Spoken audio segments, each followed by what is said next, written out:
Il est 6 heures du mat et c'est l'heure de réveiller le BTP. Je suis Nicolas Charton et chaque semaine je reçois celles et ceux qui font du BTP le secteur le plus riche du milieu professionnel.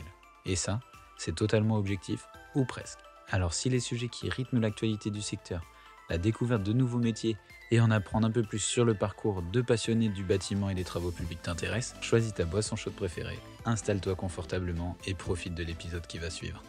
Bonjour à tous, on se retrouve aujourd'hui pour un nouvel épisode de 6h du BAT. Aujourd'hui, on enregistre directement depuis chez Craft, le WhatsApp du chantier qui nous accueille dans ses bureaux. Et mon invité aujourd'hui est Louise Guillet. Bonjour Louise. Bonjour Nicolas. Écoute Louise, ça fait assez longtemps que j'observe ton parcours, notamment puisqu'il est assez atypique, mais on va l'aborder durant cet épisode. Mais avant tout, je vais quand même te demander de te présenter toi, puisque c'est toi qui te connais le mieux ici et qui va pouvoir m'en dire le maximum. Donc je te laisse te présenter. Qui es-tu, ton parcours et le lien que tu entretiens avec le BTP. Bon, en tout cas, merci de m'avoir accueilli pour aujourd'hui. Donc voilà, je suis Louise Guillet, j'ai 38 ans et je viens de terminer ma carrière sportive. J'ai fait les Jeux Olympiques en tant que capitaine de l'équipe de France à Paris, un moment incroyable.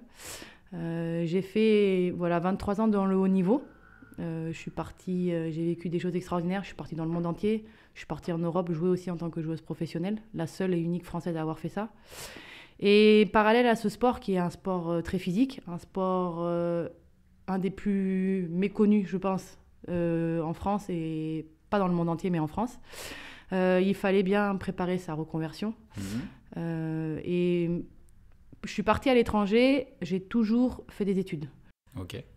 Parce que c'était une chose importante aux yeux de mes parents qui me disaient tu pars mais tu fais pas que du water polo, il faut aussi que tu vois autre chose. Et donc j'ai fait des études. Donc j'ai fait, on va pas se cacher, j'ai fait des études dans le sport. J'ai un master en STAPS, j'ai mes diplômes d'entraîneur. Et voilà, il s'est passé une chose que à un moment donné j'ai dit non, j'ai pas envie de... Il y a un truc qui me va pas, ça me convient pas. Ouais. Et j'ai eu un déclic. Alors, je l'avais eu jeune, à l'âge de 11-12 ans, quand j'avais dit à mon père, avec mon père et ma sœur, j'avais dit écoute, papa, on veut reprendre l'entreprise. Ok. En rigolant avec mon père. Et mon père a dit hors de question. Entreprise dans le bâtiment en plus. Toi, dans le bâtiment, ouais, en peinture. 11-13 ans avec ta sœur, à dire ça à votre père, ouais. Et alors lui, je pense qu'on l'a surprise. Je me rappelle de sa tête, il a fait non mais hors de question les filles. Bon, du coup, je suis partie dans mon sport, etc. Et puis il y a 5-6 ans, j'ai dit bon non, je veux faire quelque chose qui me plaît, quelque chose qui est en lien avec mon sport. Je ne me voyais pas être entre guillemets assise dans un bureau toute une journée. Et je me suis dit voilà, je veux tenter cette expérience. Du moins, je veux me reconvertir et je veux aller dans le bâtiment. Okay. Et j'en ai reparlé à mon père et mon père, il m'a soutenue dans le projet. Et ce qui était important, c'est qu'à ce moment-là, il y a même les JO qui ont été nominés. Et il y avait une décision à prendre il y a 3 ans. Je ne pouvais plus rester dans mon club parce qu'il fallait qu'on soit tous ensemble pour s'entraîner à l'INSEP à Paris. Et donc, du coup, il y a 3 ans, je suis montée à l'INSEP et on m'a dit écoute, nous, la fédération était prête à t'aider pour trouver une formation dans le BTP. Ok. Et du coup, c'est ce que j'ai trouvé. On a trouvé une formation avec Fortech Pro à Montreuil, sur 2 ans en tant que conductrice de travaux. Alors, on va dire, c'était pas facile. Après, en même temps, quand tu as fait du sport, conductrice de travaux, le quotidien, le stress des liens entre toutes les parties prenantes des chantiers, etc., tu devais l'avoir aussi. Ouais, je l'ai aussi, mais carrément, c'est ce qui m'a... Il y a une pression qui a pu t'aider, je pense. C'est ce qui m'aide En fait, c'est ce qui m'a donné envie de faire dans le BTP, en fait. On va le voir après, mais j'ai la même pression au quotidien que ce que j'avais dans le sport. C'est pas le même rythme de vie, on va dire. Hein, c'est un peu différent, mais voilà, c'est hyper important. Et du coup, je me suis formée pendant ces 2 ans. Donc, j'ai la chance, je vais dire que j'ai eu la chance d'avoir une formatrice qui m'a aménagé mes études sur 2 ans. Et donc, entre les entraînements, j'allais en cours. Ou alors, j'allais en entreprise, parce que j'ai dû trouver une entreprise d'accueil sur Saint-Maur. Façade du Roi, qui est franchisée avec Vertical. Pourquoi ? Parce que j'allais pas rentrer toutes les semaines à Limoges, les après-midi à Limoges pour à l'entreprise faire ma pratique, quoi. Du coup, j'ai trouvé à Façade du Roi et j'ai fait ma pratique en tant que façadière. Ok. Voilà. Alors c'est pas, on va voir après, mais du moins c'est pas l'activité principale. À l'heure actuelle de chez nous, mais ça commence à le devenir avec tout ce qui est le plan énergétique qui est mis en place. Donc voilà. Et voilà, et je voulais dire que c'était important ces 2 personnes-là parce qu'elles m'ont permis, donc ma formatrice et mon maître de stage, l'entreprise, parce que j'ai eu tellement de refus quand je suis arrivée sur Paris, d'entreprises qui ne voulaient pas prendre parce que je pouvais venir que les après-midi, ou d'écoles qui ne comprenaient pas que il y avait des fois où je ne serais pas là pendant une semaine, 2 semaines, ou faire mes cours à distance si je pouvais, alors que là j'ai pu faire. Donc voilà, ces 2 personnes-là t'ont bien aidé, à ta reconversion. Ouais, et surtout, il y a eu un climat de confiance qui s'est installé. Et donc à l'heure actuelle, ce qui est rigolo, c'est que j'appelle encore ces gens-là. Donc c'est ça qui est intéressant. Et voilà, pourquoi je suis allée dans le BTP, c'est simple. Hein, du moins, c'est simple. Moi, quand j'étais petite, ce que je disais avec ma sœur, on allait les après-midi, on allait voir mon père travailler à l'entreprise. Le matin, on faisait le tour des chantiers avec lui en voiture. Voilà, c'est quelque chose qui est... Tu baignes dedans depuis que je suis née, en fait. Et après, il y a mon grand-père, on était à table, on n'entendait parler que de l'entreprise, parce qu'il y avait mon grand-père qui parlait avec mon père, avec sa sœur, etc. Et donc, voilà, c'est quelque chose de familial. Le bâtiment, on est né dedans. Ouais, c'est un truc qui a germé en toi depuis le début, au final. C'est même arrivé avant le sport, finalement. Ouais, sûrement, c'est quelque chose, ça se trouve qu'il y a... Ça a mijoté, c'est resté ancré en toi avant le sport. Oui, ça se trouve, et c'est peut-être pour ça que je me suis lancée dans une carrière sportive où il n'y avait pas... Voilà, on n'était pas professionnel, où il n'y avait pas d'argent, et je me suis dit, ok, je sais qu'après, peut-être, je peux reprendre l'entreprise si j'ai les reins solides et si je me sens... Et si moi, j'aime ça, en fait. C'est surtout ça, la question, c'est est-ce que j'allais aimer le bâtiment, en fait. Et ça, c'est une question importante que je me suis posée aussi avant de faire ça, parce que c'est contraignant quand même, le bâtiment. Ouais, et puis, ça prend pas comme ça... Quand tu le vois quand t'es petite et que tu vas sur les chantiers familiaux, etc., tu vois quelque chose. Mais tu disais, il y avait ton grand-père et ton père, c'est des années d'expérience aussi de travaux. Donc, c'est ça, c'est surtout ça. Je l'apprends pas du jour au lendemain, quoi. Et voilà, c'est ça aussi qui est important, et c'est que continuer cette lignée. Parce que... on va en parler justement. On a un peu introduit le contexte. C'est vrai que tu parles beaucoup de familial, contexte familial, bâtiment, qui t'a amené aussi dans cette ambiance et dans cet esprit aussi de te reconvertir là-dedans, parce que c'est une entreprise qui est familiale depuis des générations. Est-ce que tu peux juste nous dire un peu c'est quoi l'histoire de Guy et Peinture ? Parce que c'est une histoire qui est quand même assez folle. C'est une histoire, comme on peut en retrouver pas mal dans le bâtiment, justement des histoires familiales, mais des histoires familiales sur autant de générations, ça, il y en a un peu moins maintenant. Il y en a beaucoup moins, c'est vrai que pour ça, on est un fleuron du bâtiment, du moins entre guillemets. Voilà, l'entreprise, elle a été créée en 1850. À l'heure actuelle, on en est à la 10e génération. C'est une entreprise qui s'est transmise uniquement de génération en génération. Donc, moi, il y a mon père à l'heure actuelle, il y avait mon grand-père, il y avait mon arrière-grand-père, il y avait mon arrière-arrière-grand-père. Voilà, ça s'est toujours transmis de père en fils, entre guillemets. Bon, là, il y a une fille qui arrive, donc assez rigolo sur le dénouement. Mais voilà, et ça a toujours été une entreprise à Limoges qui est reconnue, qui est présente sur la région Limousine et sur la Nouvelle-Aquitaine. Voilà, c'est toujours une entreprise qui a su se moderniser au fur et à mesure des générations, parce que on a des générations qui arrivent. Et c'est important de moderniser pour qu'elles puissent rester et qu'on arrive à perdurer dans le temps. Donc voilà, il y a un savoir-faire qui est maintenant reconnu et qu'on a réussi à transmettre de génération en génération. Et ce que mon père est en train de me transmettre, un savoir-faire. Donc c'est ça qui est important. Et après aussi, la chose importante, c'est que... comment expliquer ? On a su aussi, on est parti de la peinture. Et on a su se développer avec d'autres corps de métier. Voilà, on a été un des premiers à faire l'isolation thermique par l'extérieur sur Limoges. Et a priori, même en France, je dis a priori, c'est ce que mon père m'a dit, mais a priori, en tous les cas, pour le ravalement et l'isolation thermique par l'extérieur, on est les premiers à Limoges.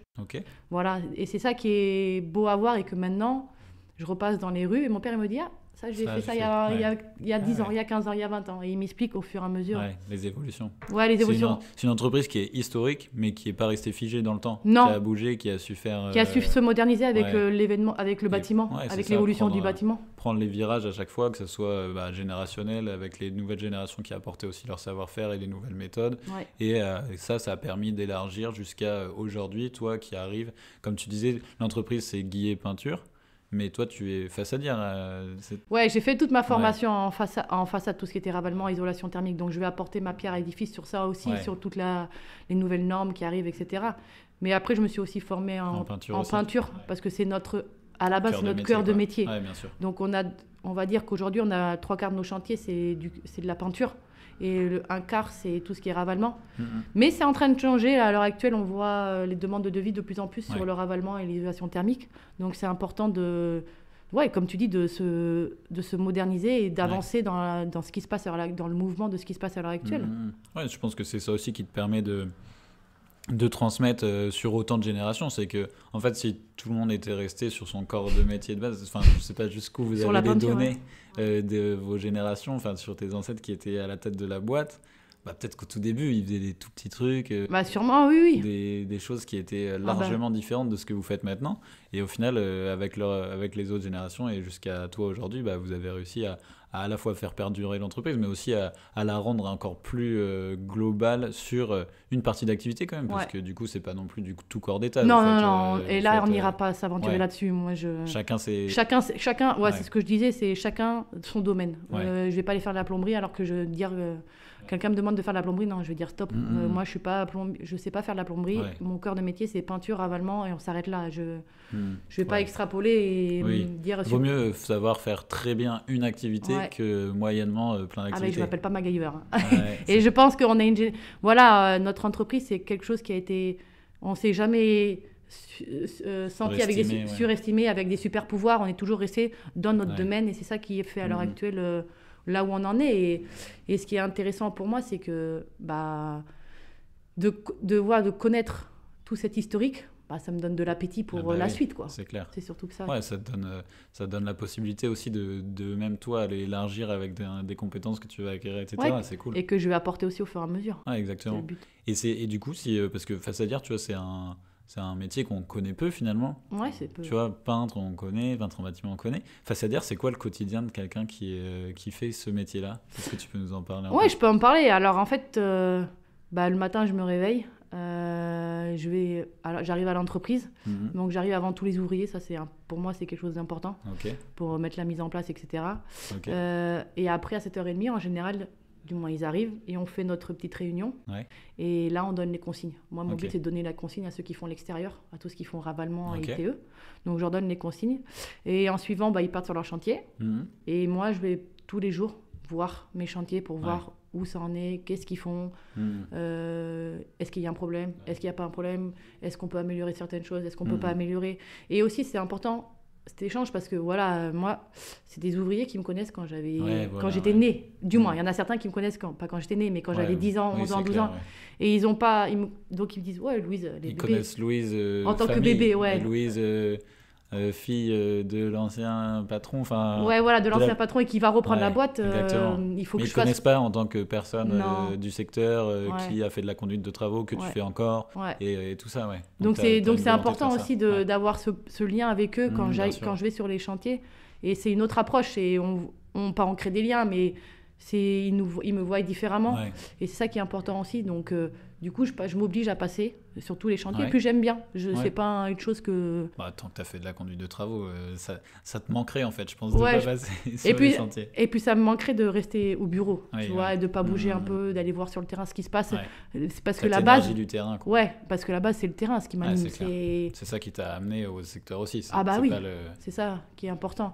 Et qui m'anime, c'est de voir quelque chose à la base qui est, on va dire entre guillemets, pas très joli, et qu'on embellit la chose en fait. Quand on embellit une façade, tu vois, de lui redonner sa couleur à l'origine, c'est quelque chose d'incroyable. Ça, c'est ça qui m'anime au fond de moi.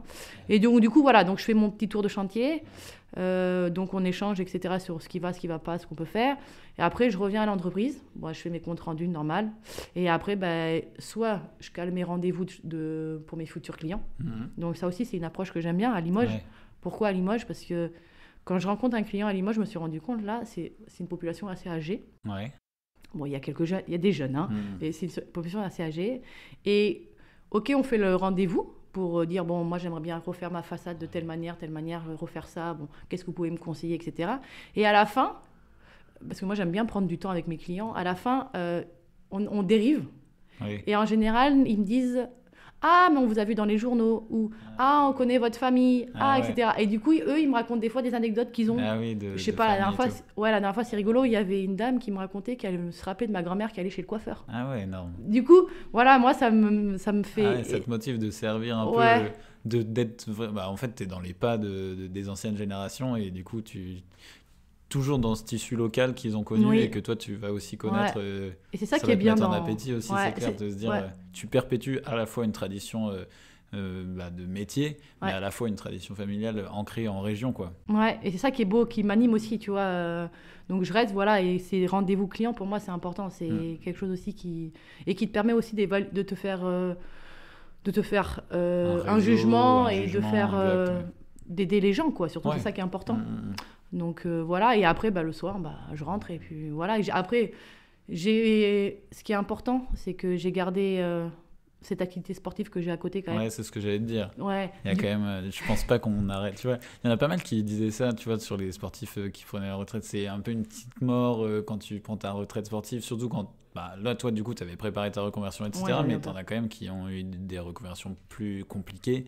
Et garder, du coup, ce lien avec le sport, c'était important aussi pour toi dans ta transition. Ouais, c'est hyper important. Après, je pense qu'il y a toute approche. La personne ça va être dur ce que je vais dire peut-être, mais qui a une reconversion compliquée, c'est que je pense qu'elle ne l'a pas préparé assez bien en amont. Moi, je vois, en amont, j'ai travaillé... Bon, j'ai tout le temps fait des études. Là, pendant 3 ans, je me suis formée. Je vais pas cacher la vérité. Il y avait on a des psys qui nous aident aussi. Il y a pour accompagner et pour dire, tu sais qu'après les JO, quand même, c'est un monument. Ouais, et puis c'est un événement tellement extraordinaire que tu vis. Et ça, je le confirme, c'est quelque chose d'extraordinaire. Que la suite est dure. Il faut vraiment que tu coupes pour attaquer quelque chose, une vie qui est complètement, entre guillemets, différente de ce que tu vas vivre.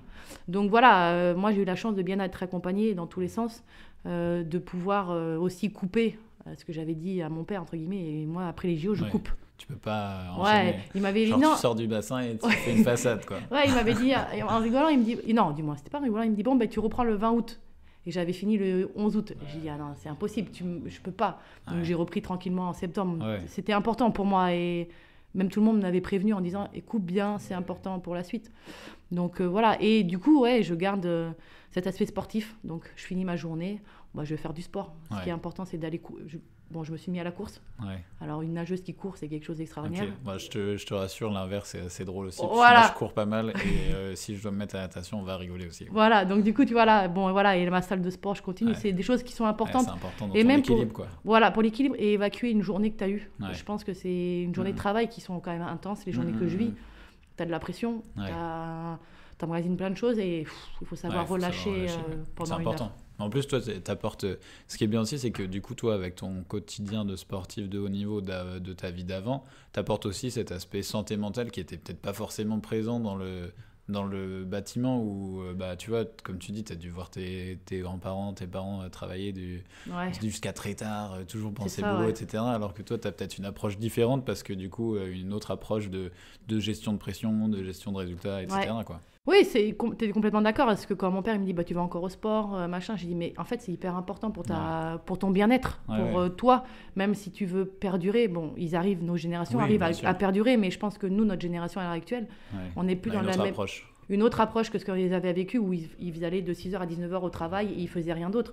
Nous, je pense qu'on est une génération où on sait gérer on sait gérer entre notre travail et le sport ou une autre activité à côté. C'est différent, c'est pas que le sport, ça peut être plein de choses, la cuisine, etc. Donc ça, c'est important. Et la pression, je l'ai vécue au quotidien pendant 23 ans, parce qu'on a la pression du résultat, parce qu'on a la pression de l'entraînement, de l'entraîneur, la pression aussi de... Ouais, je suis partie 7 ans à l'étranger, ok, j'ai gagné ma vie, mais je suis revenue en France, qu'est-ce que je vais faire ? Comment je vais gagner ma vie ? Et cette pression au quotidien, j'ai su pas la m'adouer, mais la maîtriser, quoi. La maîtriser, et ce qui m'aide au quotidien. Et ce qui me fait une force à l'heure actuelle, parce que sur le chantier, j'arrive, il y en a un ouvrier qui me dit, j'ai plus rien du moins. Qu'est-ce qu'on fait maintenant ? Les bandes de placo, elles sont pas finies. Qu'est-ce qu'on fait ? Il faut savoir gérer l'instant T en disant, écoute, je suis zen. Écoute, on va trouver une solution. Tu vas aller faire un autre endroit travailler. Et ça, c'est hyper important dans mon quotidien, en fait. Même la gestion du stress, ou du moins, du stress, c'est... ok, j'ai des chantiers à l'heure actuelle, mais dans 2, 3, 4 mois, il faut que j'arrive à prévoir des chantiers pour mes ouvriers parce qu'il faut que je leur donne quelque chose à faire. Et pour nous, c'est mes ouvriers qui me font vivre aussi entre guillemets. Clair, c'est ça qui est hyper important dans le bâtiment. C'est que, oui, on est chef d'entreprise, mais c'est... À la base, c'est nos ouvriers qui nous font faire vivre. Et c'est ça qui est hyper important. L'aspect management aussi. Tu vois, ce que j'ai vécu, j'ai été capitaine de l'équipe de France. Manager des filles, alors c'est pas facile tous les jours. Je vais pas dire pourquoi c'est pas facile, mais il y a tout dans une équipe de filles. On a tous les états d'âme. Et manager, donc je me suis battue pour certaines choses dans le monde du sport, au sein de ma fédération. Et ce management, à l'heure actuelle, je le transmets aussi à mes ouvriers. Et ça diffère de mon père. Il y a des choses, il y a des choses que je pense que je peux pas mettre tout de suite en place, parce que sinon ça va être trop brut et ils vont pas comprendre ce qui se passe. Mais voilà, c'est une approche au quotidien. Une transition qui s'effectue. Il y a plein de choses sur le management, sur la persévérance. Je me suis cassé l'épaule. Double fracture de l'épaule. Je pensais... En piscine En piscine, à l'entraînement. Comment tu fais pour te casser l'épaule en piscine? Une clé de bras, tu vois. Ah ouais, donc c'est vraiment violent le waterpolo. Non, ça c'était anodin, quoi. Mais bon, ça peut arriver, c'est le genre de blessure. Et voilà, tu vois, la persévérance, la résilience, où je me suis dit, j'ai plus que 3 mois. Parce qu'en fait, je me suis fait ça le 22 octobre 2022. Je m'en rappelle. Et 3 mois après, il y avait les championnats d'Europe. Et tout le monde m'a dit, il faut que tu t'opères. Et j'ai dit, c'est hors de question, je me fais pas opérer. Je veux pas me faire opérer. Si tu te fais opérer, t'en avais pour 6 J'en avais pour 1 an. Ah ouais. Et la chose qu'il faut savoir, c'est que moi, aller à l'hôpital, je peux pas. Phobie, quoi. C'est une phobie totale. Et j'ai dit dans ma tête, non, c'est pas possible. Et donc, j'ai dit au chirurgien, j'ai dit au médecin de l'équipe de France, j'ai dit non, je me fais pas opérer. Et je suis allée voir un kiné sur Bordeaux, il m'a dit, ok, Louise, tu seras rétablie dans 3 mois. Donc, j'allais 2 fois chez le kiné par jour, etc. Et j'ai été rétablie en 3 mois. Et tu vois, cette persévérance, cette résilience, tu l'as au quotidien. Au quotidien aussi, pour mes ouvriers, parce que c'est pas facile d'être tous les jours avec un pinceau, de peindre. C'est pas routinier, mais il y a quand même de la pénibilité de travail, tu vois. Et donc... Tu vois, c'est un point que tu anticipes un peu sur ma prochaine question, mais c'est pas trop grave, comme ça a permis de la déployer encore plus. Qu'est-ce qui te sert le plus, tu vois, au quotidien? Parce que du coup, toi, tu gères une entreprise, du coup, tu fais de la gestion, mais tu fais aussi du terrain. C'est quoi qui te sert le plus de ta carrière de sportive de haut niveau dans ton quotidien, dans le bâtiment? Ce que je viens de dire, tout ce qui est la résilience, la persévérance, ça, c'est une chose que j'apprends au quotidien et que je vois qui est hyper importante, que j'ai vécu et qui se voit au quotidien. J'ai aussi la gestion d'équipe. Parce que on gère 10 ouvriers, quand même. Donc il faut savoir aussi des fois les affinités entre certains, d'autres, il faut savoir aussi modeler, tu vois. Ça c'est important aussi. Il y en a un qui veut peut-être pas ce jour-là travailler, si tu vas travailler avec lui, ou des fois il y a peut-être des animosités, non. Tu arrives à transmettre aussi des... Est-ce que tu arrives à transmettre, tu vois, des cas que tu as vécu, par exemple, sans les citer, tu vois, à tes équipes, mais tu vois, ça te rappelle des cas que tu as vécu en équipe et que tu te dis, là, du coup, comment on les avait gérés? Est-ce que j'essaierais pas de le gérer de cette manière-là dans l'équipe? Ça m'arrive. Là, comme on vient de dire avant, pour former un ouvrier qu'on vient de former sur de la airless, de la peinture airless, on sait que la machine, elle est très fragile. Et c'est quelque chose que... Moi, je sais pas, dans le monde du bâtiment, tout le monde dit oui, mais ils savent pas prendre soin de leur machine, etc. Et ça, c'est quelque chose que moi, j'ai toujours pris soin de moi, soin de l'équipe, soin de notre quotidien, soin de mon corps, parce que j'ai tenu 23 ans dans le haut niveau, parce que j'ai pris soin de moi-même, en fait. C'est clair. Parce que sur la nourriture, sur le sommeil, c'est des choses hyper importantes qu'on programmait, et c'est ce que j'ai lui expliqué à on va dire Yanis, parce qu'il s'appelle Yanis. À Yanis, je lui ai expliqué, je l'ai pris. Voilà, j'ai dit, écoute Yanis, moi j'ai vécu ça, j'ai pris soin de ça, et la machine c'est pareil, c'est la même chose. Et c'est important pour moi de transmettre, tu vois, c'est un exemple que j'ai transmis. C'est des choses que c'est des valeurs que tu gardes. Et tu vois, toi, tu disais que tu prenais soin de toi, Thomas, etc. C'était ton outil de travail, le airless pour lui, c'était ton corps. Donc c'était exactement ça. C'est exactement où tu vois, une chose que je mets en place, là, c'est à la fin là, on est en vacances la semaine prochaine pour mes ouvriers. Moi, mon père, il n'avait pas l'habitude de faire ça. Et je lui en avais parlé en octobre. J'ai dit, écoute, papa, il y a une chose que je veux mettre en place, c'est que je voudrais qu'on fasse un repas tous ensemble. Un petit truc de cohésion de fin d'année, fin de vacances. Un départ, c'était compliqué. Alors que la secrétaire et la comptable me disaient, c'est une bonne idée, Louise. Ah, puis surtout, c'est quand même les moments de convivialité, ils hyper sont quand important, même je trouve. hyper importants. Et Ouais. dans le bâtiment, il y en a quand même beaucoup, on va pas se mentir. Ouais, et Donc, je pense faut que, tu vois, on n'est pas assez... Souvent, on met la fracture entre les ouvriers d'un côté et le bureau de l'autre. Ouais. Tu vois, et moi, je pense qu'il faut réunir. Des fois, c'est important de réunir pour avoir Assez d'accord, ouais. toute cette osmose. Et du coup, mon père, il m'a dit, ah ouais, bon, t'as raison, vas-y, on va le faire. Et là, ce matin, je leur ai annoncé qu'on faisait... Ouais. Et ils étaient tous contents. Bah oui, Tu c'est vois, clair. c'est des petites choses que... Ouais, c'est Et ça ça, qui te maintient aussi lié à l'entreprise, tu vois, Ouais, dans des contextes carrément. où des fois tu as du mal à recruter ou à garder des C'est personnes. ça, ouais. Bah, de se dire que tu as une bonne osmose entre justement ce que tu dis, le bureau ou le management et le Ouais. terrain, bah, ça permet de garder aussi les Ouais. équipes. C'est Donc clair. voilà, c'est important. Fédérer les équipes, ça c'est un truc Ouais. que tu gardes de ta De- carrière. de, et que de tu- ma carrière de sportive, ouais. c'est hyper important qu'on fasse un sport co ou un sport individuel. Mhm. On voit bien qu'au judo, c'est un sport individuel, mais c'est un sport ouais. co à la fois. Oui, c'est clair. Donc du coup, voilà, et ça, on peut le transmettre dans le bâtiment, ce qui est Mhm. important à l'heure actuelle de le faire. Donc voilà, après, tout ce qui est la discipline, l'organisation aussi, que j'ai... Ok, voilà, on avait à telle heure, on avait entraînement, machin, on devait faire Ouais. telle heure séance de kiné, telle heure... On était quand même des petits soldats, entre guillemets. Oui, c'est clair. Bon, Bah, t'es eh ben, réglé, c'est clair. Voilà, et ben ça m'aide aussi à l'heure actuelle pour gérer la gestion de mes chantiers. Mhm. Voilà, je dois faire pendant 2 jours, ils vont sur tel chantier, prévoir un peu quand l'autre chantier va commencer, Ouais. Ça quel- va faire du bien, je pense, au secteur, parce qu'on se plaint souvent des délais, des chantiers et tout. Ouais, voilà, tu vois, c'est important. Si tu arrives à asseoir une discipline de calendrier, etc., bravo. Alors, attention, je vais pas devenir... Sans être rigoriste, tu vois. Ouais, bah c'est ça, Mais, ouais. C'est ça que je veux éviter. tu vois, c'est quand même bien de pouvoir livrer un chantier dans les temps, quoi. Ah bah bien sûr. Et Même ça, si, bon, des même si fois, on- il y a des aléas, tu vois. Par exemple, tu fais une façade extérieure, il pleut, bah, tu fais pas de la peinture, tu vois. Ouais, Mais bah, t'as c'est des un trucs des- qui sont ingérables, quoi. Voilà, mais ça c'est juste C'est de l'impondérable, quoi. Ouais, voilà, mais tu l'expliques au client, mais c'est des choses, voilà, que tout ce qui est gestion de chantier, gestion de planning, gestion d'ouvrier, c'est important aussi, et c'est ce que j'ai appris pendant ma Ouais. carrière, quoi. Ouais, c'est clair. Et toi, si on revient un peu à ton expérience sur le terrain et tout, est-ce que tu as un souvenir de ton premier chantier que tu as fait, tu vois, dans ta reconversion? Est-ce qu'il y a une anecdote marrante de ton premier chantier que tu retiens? Alors, moi, je vais parler de 2 choses. Il y a mon premier chantier que j'ai fait quand j'étais en stage Ok, ouais. avec Monsieur Ferré, Ok. avec Façade du Roi. Et je lui dis, ah, Monsieur Ferré, on m'a contacté pour refaire un salon séjour. Ok. Il me dit, bah, ok, très bien, Louise, bah, tu t'en occupes. Et là, j'ai dit, waouh, qu'est-ce que je fais? Parce que, un peu stressée, tu vois, parce Ah que oui. il fallait que je fasse le maîtrise moi-même. Ouais. Il fallait que, tu vois, que j'intervienne sur une personne, sur un ouvrier qui me connaît pas forcément, Ouais. qui me voit comme stagiaire, que ça fait plusieurs années qu'il est là. Mhm. Et ça, c'était un grand stress au départ, tu vois. Ouais. Mais bon, au final, ça s'est bien passé. Et ces gens-là m'ont demandé après pour faire le ravalement. Ok. Tu vois, c'est ça qui Ouais. est bien dans ce métier-là. Ils me demandent une chose et après, ils m'ont demandé pour le reste. Ouais, et puis tu l'avais bien fait, du coup. Ouais, finalement. voilà, c'est pour ça. Et là, non, depuis que je suis arrivée à Limoges, bah, c'est rigolo, on m'appelait Madame 100%. Ok. C'est ma secrétaire qui m'appelait comme ça. Pourquoi? Parce qu'en fait, j'allais faire un devis, je le signais Ah, ok, signais après. ouais. Et donc, elle me dit, bah, tout ce que tu fais, Putain, c'est bon. incroyable. Ouais, incroyable. Bon, après... Bon, ça y est, ça s'est un peu, Ça, s'est un peu perdu Ouais, depuis. voilà. Non, bon, ça ne s'est pas perdu. T'attends toujours des réponses, Ouais. donc tu sais pas. T'as pas eu encore de refus. J'ai pas encore eu un Ah, refus. t'es encore à 100% Touche à du l'heure bois, actuelle. ouais.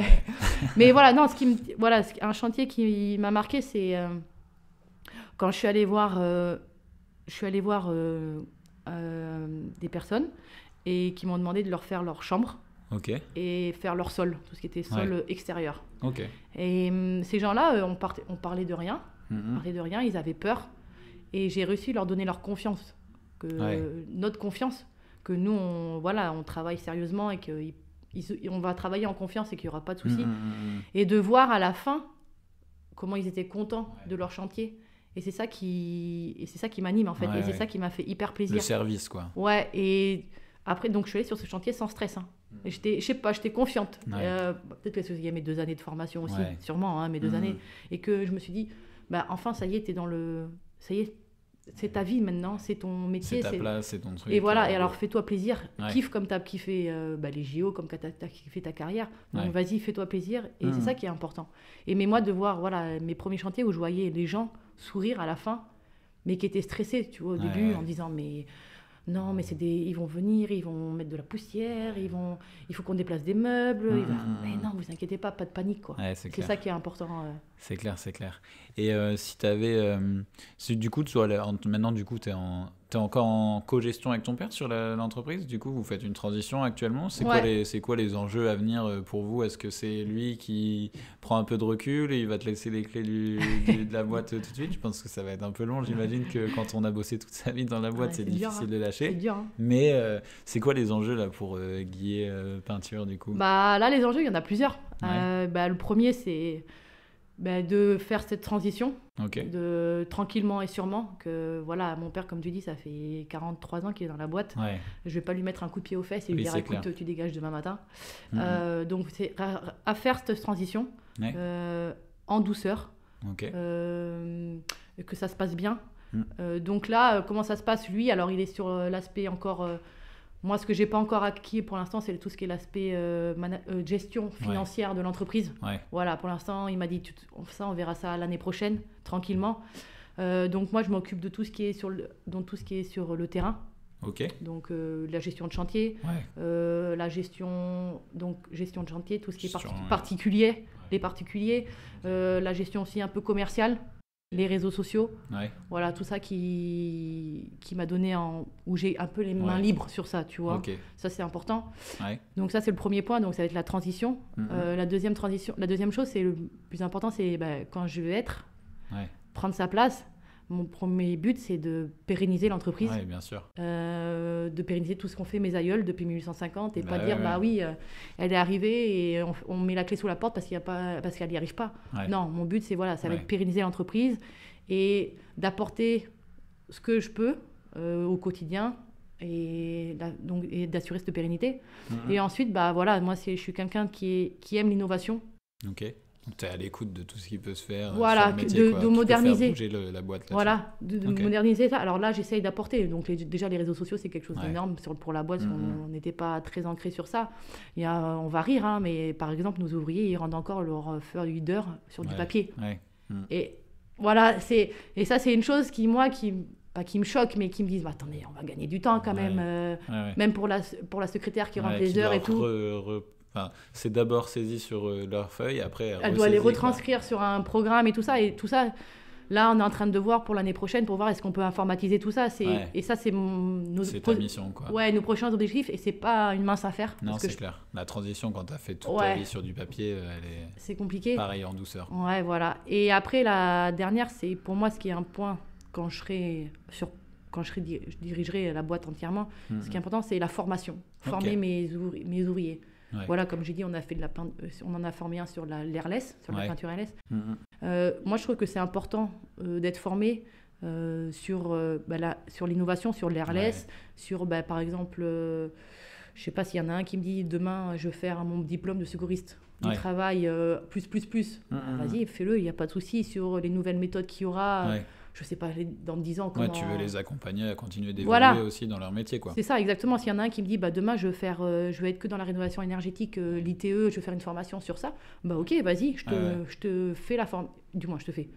On regarde les programmes disponibles, comment on peut faire par rapport à nos chantiers actuels, et vas-y, fais la formation. Pour moi, c'est important. C'est important de faire évoluer, parce que peintre et ravaleur et façadier, c'est quelque chose qui est contraignant. En façadier, on travaille tout le temps en extérieur.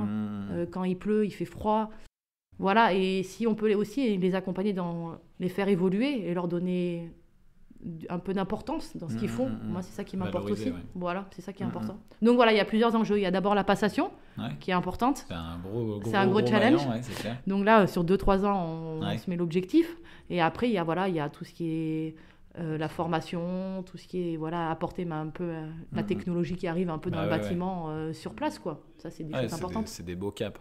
Et du coup, tu as parlé de transmission, de formation, etc. Est-ce que du coup, toi, tu vois, avec l'ambivalence de tes deux carrières, est-ce que tu aurais un message, tu vois, aux jeunes générations qui hésitent encore à aller sur le bâtiment? Parce que toi, au final, si on retrace, au final, toi, tu es entré dans le bâtiment à 11, 12, 13 ans par la force des choses, par la famille, etc. Mais tu vois, il y en a plein qui découvrent jamais le bâtiment parce qu'on leur montre pas forcément ou ils n'ont pas de famille dans le bâtiment.